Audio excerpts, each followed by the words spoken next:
I think it's important. If you're not afraid in life, it's dangerous. If you lose that, you kill yourself. My name is Ueli Steck. I'm a professional mountaineer and I'm living in Switzerland.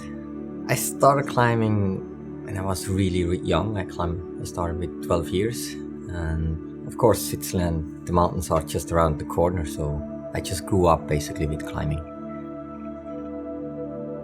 I mean, soloing, this was always part of alpinism. Since the beginning, the first climbers, they were going alone to the mountains and they didn't have a rope, and even in the 1930s they had ropes, but you were not allowed to fall because they broke.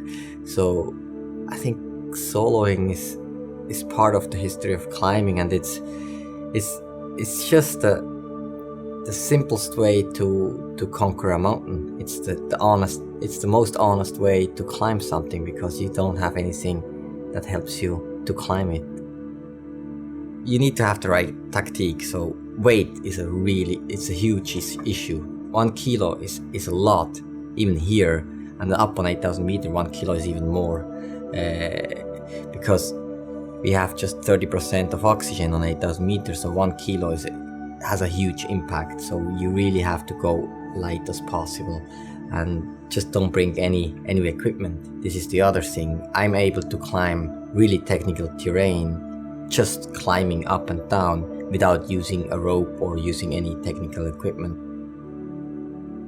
Well, Annapurna changed me a lot, because I realized I reached a point which is, I think it's my limit, so I have to start thinking differently. And the last years I was always pushing more. It was always going higher, faster and harder, and I think now I reached a point where I cannot go over that anymore.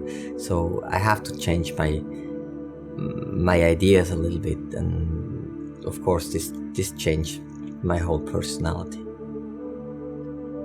You know, an adventure is something you cannot predict. So in adventure there have to be some things they not work out well, but there should be only a small amount of these things, otherwise it gets an epic and then it's not nice anymore. So an adventure really has to be, you don't really have to know if it's gonna work or not until you're back home.